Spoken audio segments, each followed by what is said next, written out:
Pride and Prejudice by Jane Austen, Chapter 50. Mr. Bennet had very often wished before this period of his life that instead of spending his whole income, he had laid by an annual sum for the better provision of his children and of his wife, if she survived him. He now wished it more than ever. Had he done his duty in that respect, Lydia need not have been indebted to her uncle for whatever of honour or credit could now be purchased for her. The satisfaction of prevailing on one of the most worthless young men in Great Britain to be her husband might then have rested in its proper place. He was seriously concerned that a cause of so little advantage to anyone should be forwarded at the sole expense of his brother-in-law, and he was determined, if possible, to find out the extent of his assistance, and to discharge the obligation as soon as he could. When first Mr. Bennet had married, economy was held to be perfectly useless, for of course they were to have a son. This son was to join in cutting off the entail as soon as he should be of age, and the widow and younger children would by that means be provided for. 5 daughters successively entered the world, but yet the son was to come, and Mrs. Bennet, for many years after Lydia's birth, had been certain that he would. This event had at last been despaired of, but it was then too late to be saving. Mrs. Bennet had no turn for economy, and her husband's love of independence had alone prevented their exceeding their income. £5,000 was settled by marriage articles on Mrs. Bennet and the children, but in what proportions it should be divided amongst the latter depended on the will of the parents. This was one point, with regard to Lydia at least, which was now to be settled, and Mr. Bennet could have no hesitation in acceding to the proposal before him. In terms of grateful acknowledgment for the kindness of his brother, though expressed most concisely, he then delivered on paper his perfect approbation of all that was done, and his willingness to fulfil the engagements that had been made for him. He had never before supposed that, could Wickham be prevailed on to marry his daughter, it would be done with so little inconvenience to himself as by the present arrangement. He would scarcely be £10 a year the loser by the 100 that was to be paid them, for, what with her board and pocket allowance, and the continual presents in money which passed to her through her mother's hands, Lydia's expenses had been very little within that sum. That it would be done with such trifling exertion on his side too was another very welcome surprise, for his chief wish at present was to have as little trouble in the business as possible. When the first transports of rage which had produced his activity in seeking her were over, he naturally returned to all his former indolence. His letter was soon dispatched, for though dilatory in undertaking business, he was quick in its execution.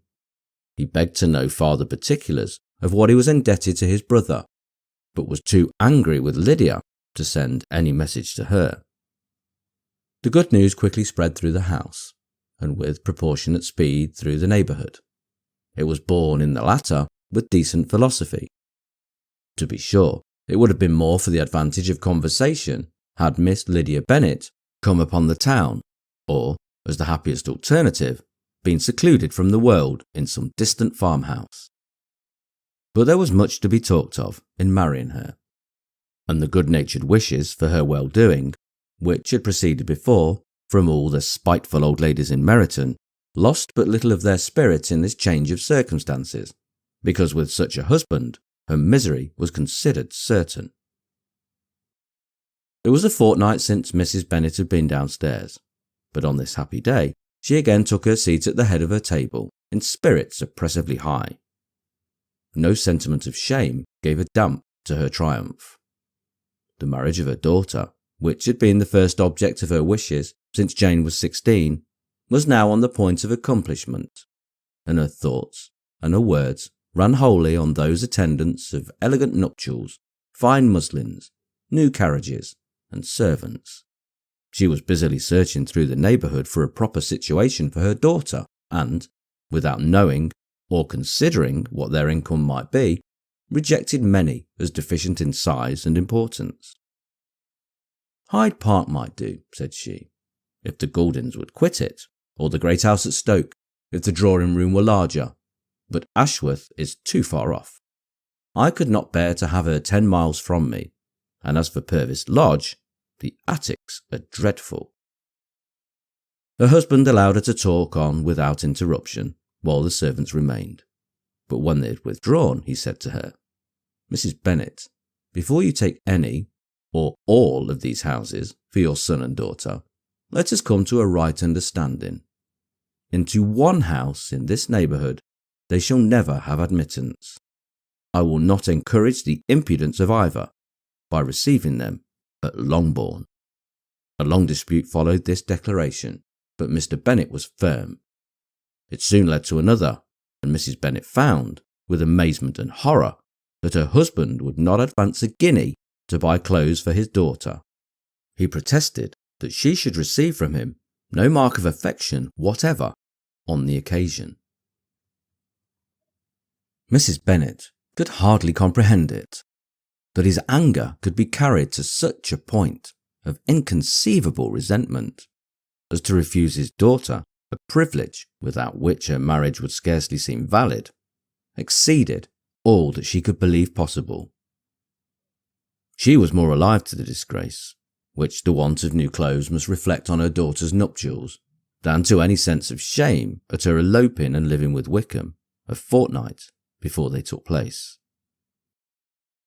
Elizabeth was now most heartily sorry that she had, from the distress of the moment, been led to make Mr. Darcy acquainted with their fears for her sister, for since her marriage would so shortly give the proper termination to the elopement, they might hope to conceal its unfavourable beginning from all those who were not immediately on the spot. She had no fear of its spreading farther through his means. There were few people on whose secrecy she would have more confidently depended. But at the same time, there was no one whose knowledge of a sister's frailty would have mortified her so much. Not, however, from any fear of disadvantage from it, individually to herself, for at any rate there seemed a gulf impassable between them. Had Lydia's marriage been concluded on the most honourable terms, it was not to be supposed that Mr. Darcy would connect himself with a family where to every other objection would now be added an alliance and relationship of the nearest kind with the man whom he so justly scorned. From such a connection she could not wonder that he should shrink. The wish of procuring her regard, which she had assured herself of his feeling in Derbyshire, could not, in rational expectation, survive such a blow as this. She was humbled, she was grieved, she repented, though she hardly knew of what.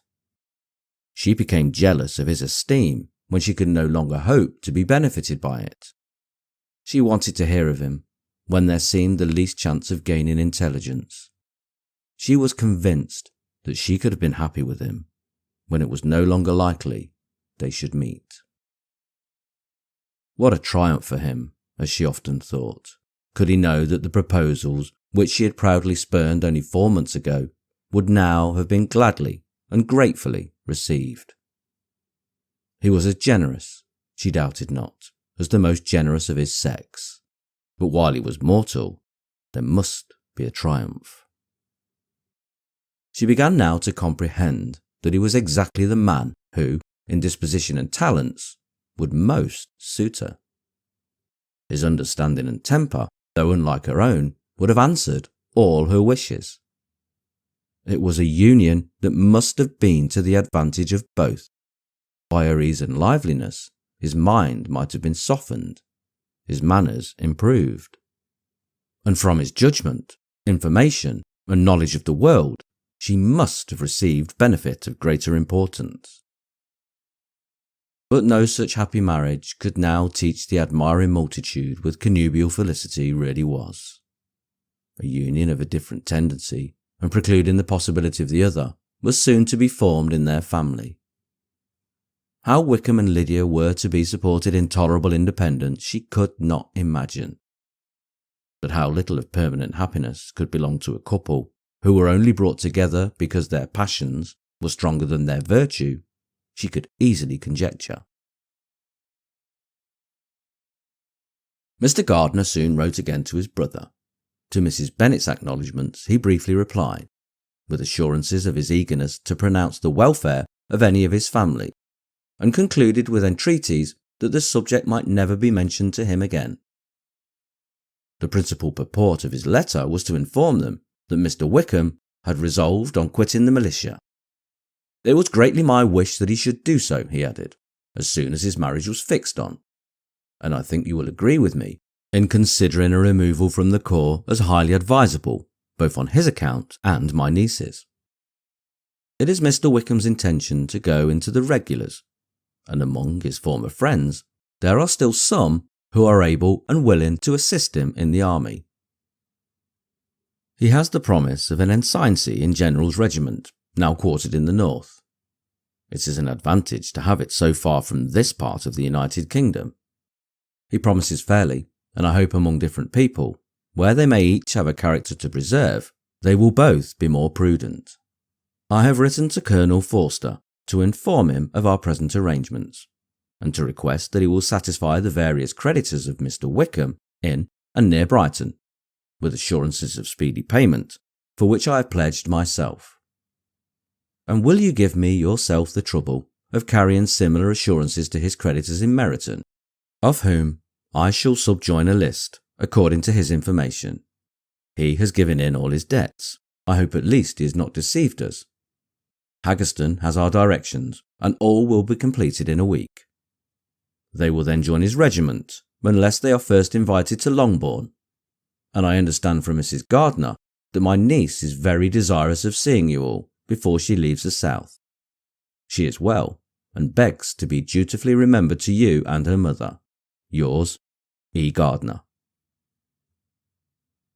Mr. Bennet and his daughters saw all the advantages of Wickham's removal from the Shire as clearly as Mr. Gardiner could do, but Mrs. Bennet was not so well pleased with it. Lydia's being settled in the north, just when she had expected most pleasure and pride in her company, for she had by no means given up her plan of their residing in Hertfordshire, was a severe disappointment.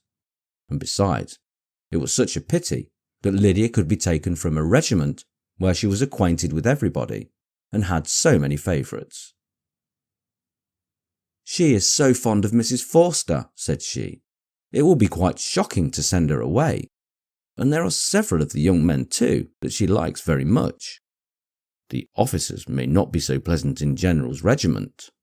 His daughter's request, for such it might be considered, of being admitted into her family again before she set off for the north, received at first an absolute negative.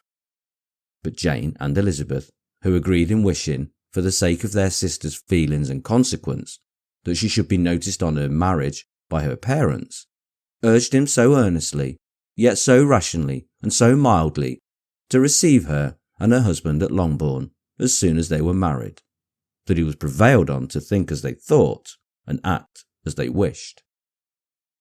And their mother had the satisfaction of knowing that she should be able to show her married daughter in the neighbourhood, before she was banished to the north.